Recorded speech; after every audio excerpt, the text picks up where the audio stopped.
We actually met for the first time in Boston at MIT campus, which is kind of funny.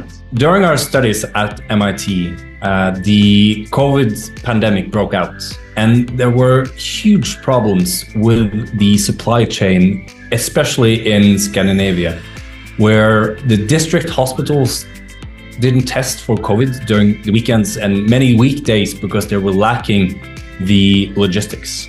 And in some parts in the north, we have to drive for 10-15 hours just to transport one COVID test to the hospital for analysis. And that's because there are lots of fjords that you have to drive around, and also there are mountains and valleys that make car transportation very inefficient. Being a little bit naive and really wanting to just help out during this crisis, we couldn't help ourselves with thinking, why don't we just apply autonomous drones to this problem? We actually built our two first prototypes in the labs at MIT, and we tested them with permission inside of the MIT sports building at the run tracks. The people there and the resources there, which actually enabled us to make our first prototypes and take our first steps as a company.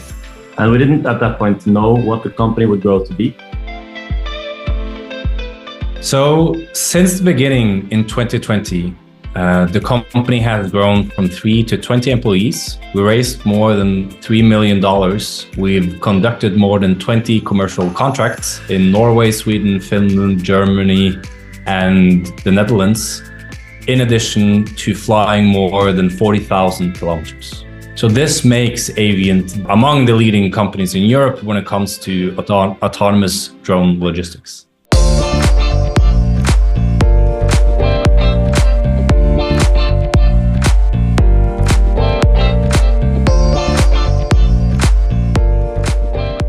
So we asked ourselves, okay, what is the things that people need that you want delivered rapidly, on demand, a little far away?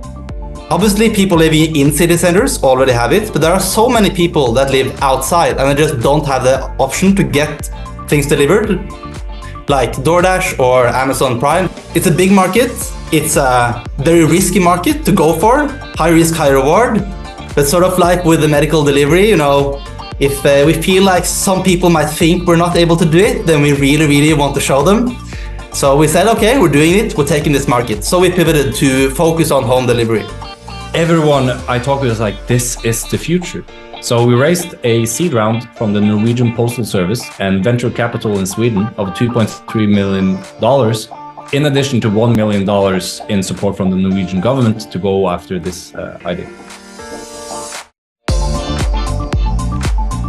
If it wasn't for MIT, the Advanced Study program, I don't think we would have started this company.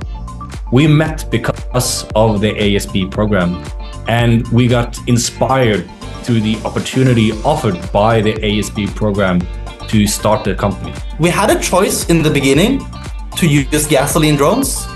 It was very tempting because they can fly 10 times farther if you just use gasoline.